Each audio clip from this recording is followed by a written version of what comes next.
सन 1923 की बात है। 1923 अगस्त के महीने के उमस भरे दिन में एक ट्रेन के सेकंड क्लास में एक काफ़िला सवार है। चलो छोटा सा काफ़िला कर लेते हैं। जब एक ही घर के 4 बच्चे एक साथ ट्रेन पर हों, और बड़े तो होंगे ही, आज तो कई लोग हैं और साथ ही सामान असबाब भी, तो छोटा सा काफ़िला तो हो ही गया। इस काफ़िले में आज खामोशी छाई हुई है। 2 साल की नन्ही ज़ेबुन्निसा को तो निमोनिया हुआ पड़ा है। वो अपनी अम्मी की गोद में दुबकी हुई है। मगर काफ़िले में खामोशी इसलिए नहीं है। परेशानी का सबब तो ये है कि ज़ेबुन्निसा के अब्बा की तबीयत बहुत ज़्यादा ख़राब है और वक्त के साथ हालत और भी बिगड़ती जा रही है। सलीमुन्निसा जो 4 साल की हैं और अपने अब्बा की सबसे चहेती भी हैं, अपने अब्बा के सीने से लिपटी हुई हैं।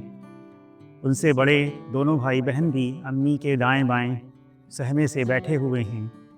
जाना तो कोरिया पार है, मगर जब अब्बा की हालत बहुत ज़्यादा ख़राब होने लगी तो सब ने मऊ के स्टेशन पर ही उतरना बेहतर जाना। अब्बा यानी जनाब मोहम्मद अब्दुल्ला साहब फ़ारूकी, उनके फूफा हकीम मोहम्मद उमर साहब मऊ में ही रहते थे। सब लोग उनके घर पहुँचे। हकीम साहब से जो बन पड़ा उन्होंने किया। इसी सब में मगरिब का वक्त हो गया। मस्जिद में मुअज्जिन की आवाज़ गूंजी, अल्लाहु अकबर, और मोहम्मद अब्दुल्लाह ने अपने होठों में दोहराया, अल्लाहु अकबर, और अल्लाह रब्बुल इज़्ज़त की अज़मत की शहादत में अपने हाथ उठाए, कंधे तक ले गए और हाथ वहीं गिर पड़े, मरहूम व मग़फ़ूर। इन सारी गहमा गहमी में बच्चों में सबसे बड़ी यकीलुन्निसा, जो वैसे भी 10 साल की थीं, अम्मी के साथ साथ थीं, मगर 6 साल का शम्सुल हुदा हैरान परेशान सहन में बैठा हुआ था कि ना कोई उसे पूछ रहा था, ना कोई उसे कुछ बता रहा था, ना उसकी समझ में कुछ आ रहा था कि अचानक उसके चचा मौलवी अब्दुर्रहमान साहब, जो सफ़र की शुरुआत से ही साथ थे, आंखों में आंसू लिए हुए आए और उसको गोद में उठा लिया और गोद में लिए हुए ही अंदर गए। वहाँ शम्सुल हुदा ने अपने वालिद साहब को देखा। उनके चेहरे पर अब बहुत सुकून था। किसी बीमारी, किसी तकलीफ़ के कोई आसार तक नहीं, जैसे बहुत इत्मीनान से गहरी नींद सो रहे हों। शम्सुल हुदा ने चचा के कंधे पर सर टिका लिया और थोड़ी देर बाद वो उनकी गोद में ही सर रखे रखे सो गया। अब सन 64 में आ जाते हैं। 1964 जनवरी की 4 तारीख़ है।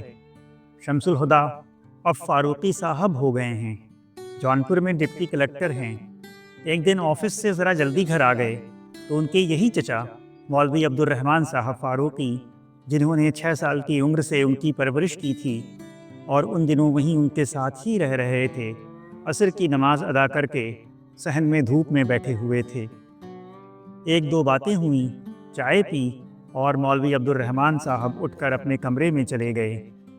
कुछ देर बाद शम्सुल हुदा को पुकारा। बोले, आज मेरे दिल में दर्द ज़्यादा हो रहा है। शम्सुल हुदा फ़ौरन उनके सर को अपनी गोद में लेकर बैठ गए और सहलाने लगे कि उनको कुछ आराम पहुँचे। मौलवी अब्दुर्रहमान साहब ने कहा, यह मेरा आखिरी वक्त है, और फिर कहा, ला इलाहा इल्लल्लाह। और 6 साल की उम्र में यतीम होकर यह शम्सुल हुदा जिस शख्स की गोद में सो गया था, आज वही शख्स शम्सुल हुदा की गोद में सर रख कर हमेशा की नींद सो गया। इन्ना लिल्लाहि व इन्ना इलैहि राजिऊन।